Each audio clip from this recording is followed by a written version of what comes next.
Last week, you joined us in Bora, where we tackled some chores and enjoyed the beauty of the island one last time before our departure. We blabbed on for a bit, sharing stories and reflecting on our experience spending the past year sailing French Polynesia, and took you along for a glorious downwind ride towards something new. This week, watch us make landfall in Tonga twice as we continue our journey west. Wow, that is so crazy. I'm Holly, that's Ray, and this is our home, Sabado. Together, we've sailed the east coast of the United States, the Bahamas, and the Caribbean. Now, after completing a 27-day ocean crossing with just the two of us, we get to explore the remote islands of the South Pacific. Subscribe to tag along on the adventure. Good morning! We are currently in the home stretch of our 10-day sail from French Polynesia to Tonga. We're cruising right along, getting a nice push from these 6 to 8-ish foot waves right behind us. Camera never does them justice, but life is good. This makes me nervous just filming it. This is one of our escape hatches. The idea is that in the rare case that a catamaran capsizes, crew members that are stuck in the hull could escape. But in practice, they tend to be a bit more dangerous than helpful. I mean, we have just recently heard of 2 catamarans that sank due to escape hatch failures. It's a very compromising position to have a giant hole on your boat. Our escape hatches specifically had a recall several years ago, and we did install the brackets to address it, but we're definitely considering doing something a bit more drastic during our next haul out, maybe glassing them over entirely or installing something like a bit more of a robust frame to secure them in place. So let us know if you have escape hatches on your boat and if you've modified them in any way. We would love to hear about it. Looks like we got a little bit of a squall on the horizon heading this way. Most of these squalls here recently haven't been bringing a lot of wind, just a little bit of rain, and we're already double reefed, so shouldn't be an issue. Oh wow, look at that. Beautiful.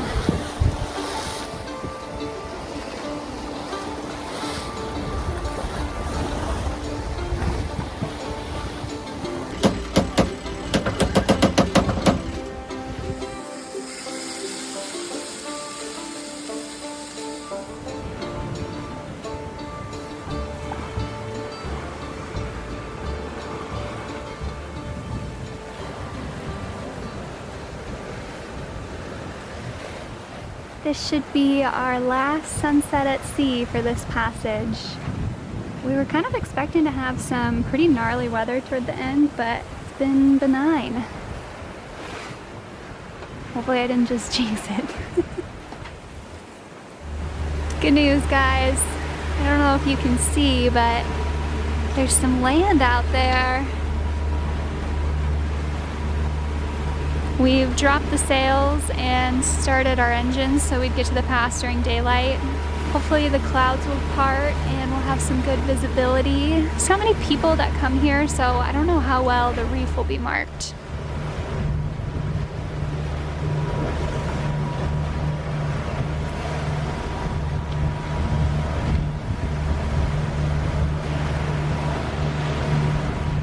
All right, here's the pass to Nua Tapu Tupa, something like that.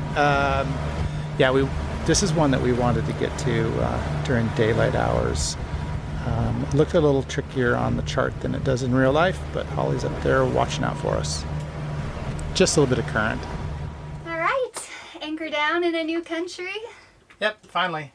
Yeah, I have some stats from our passage to share. Hold, please. Yeah, it was a good sail.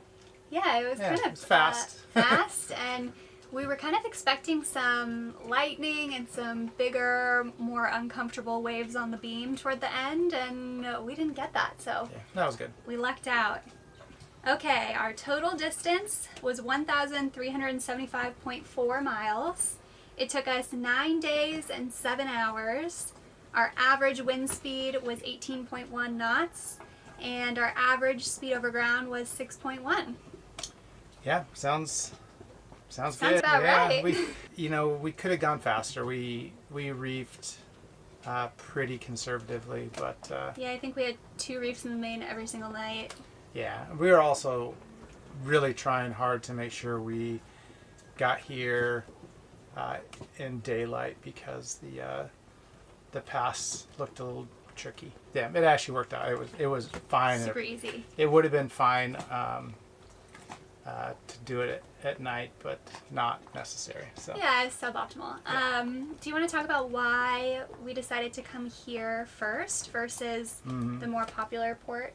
Yeah, so this port of entry in Tonga is one of 2 that you don't have to bring the boat up against their wharf. The wharfs that they want you to bring the boats up to in the other islands are in really rough shape. Yeah. Really rough shape. Yeah.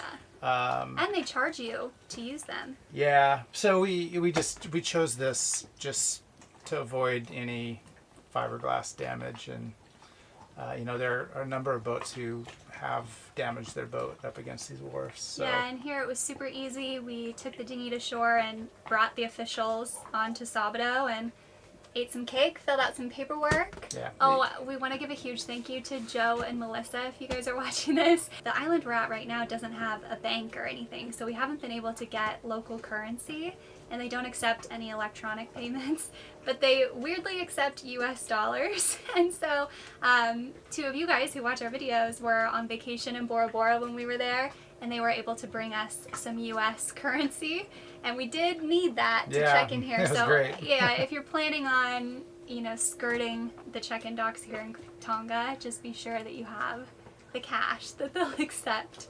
So that was a really easy process, definitely worth the pit stop for us, I'd say. Yep. And we're not planning on staying here long. I think we're just gonna stretch our legs, maybe rest a little, and then we'll head to out when we Vava'u get as weather. soon as we can. Yeah. Get some food. Yeah. Cool. We're the only boat here. We're tied off to this light post. It's not really a dinghy dock with cleats or anything like that, but we need to stretch our legs a bit.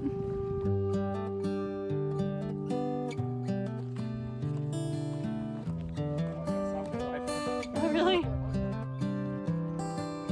Hey, I don't know if you guys knew or not, but we have a subscription on our website. We've got crew and VIP. We do this instead of Patreon, and if you sign up as a crew or VIP, you get ad-free videos, you get some exclusive content. Head on over, sign up, you follow along with us. And for those of you who already are, just want to say a big, huge thank you. It helps us out a lot. Okay, we're rushing home because this incredibly intimidating cloud has appeared. We're coming, Sabado!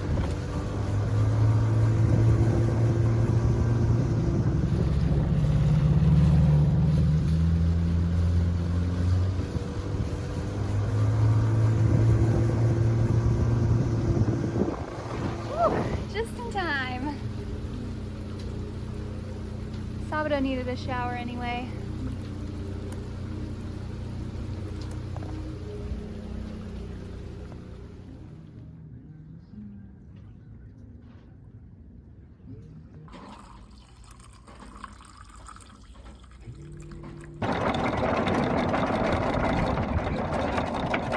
I've got my big polarized sunglasses on while we go through this pass, but there's only so much you can do in terms of visibility when the lighting's like this. So Ray's got the satellite images up, and we're basically just following our tracks from when we came in.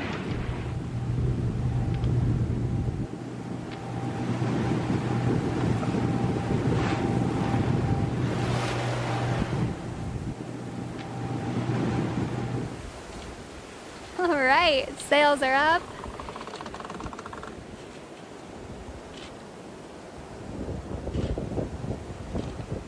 Ray's just doing some fine tuning there. Should be a quick but bumpy overnight sail. We're supposed to have a full moon tonight though, so that'll be nice.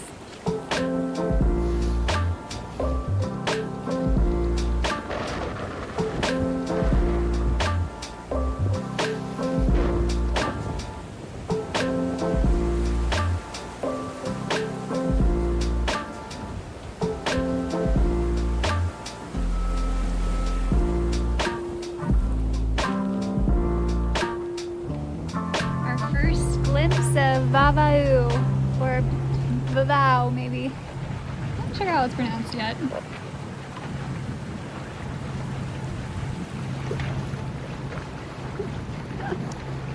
Oh my gosh! There's so many! Hi!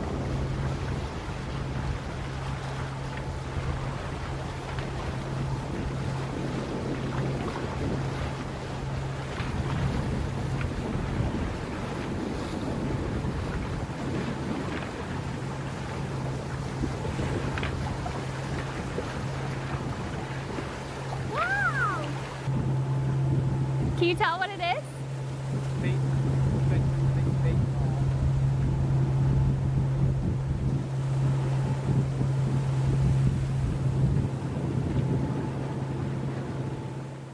We've made it onto a ball here. To be honest, we're exhausted. I don't even think I filmed much of our trip here because the boat was just slamming around. It was very uncomfortable. So I think we're gonna get some sleep and then tomorrow we'll go wander around. There's a jellyfish invasion. Look at that. Google says it's called a bloom. Happens due to warmer water temperatures and excess nutrients. That's just insane.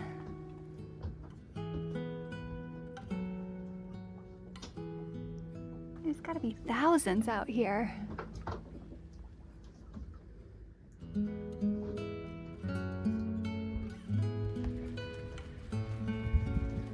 Really beautiful morning. I slept like a rock. It's so calm in here. I think our plan is to wait for this rain to pass and then we'll head to shore.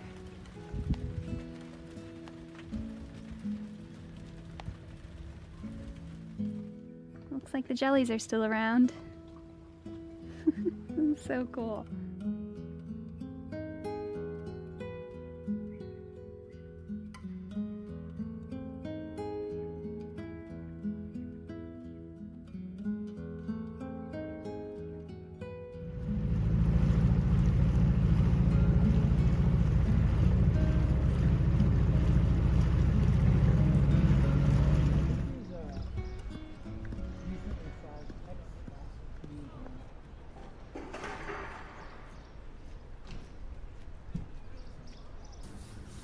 We just popped into the store here. Can't call the shelves empty, that's for sure. Look at all this stuff.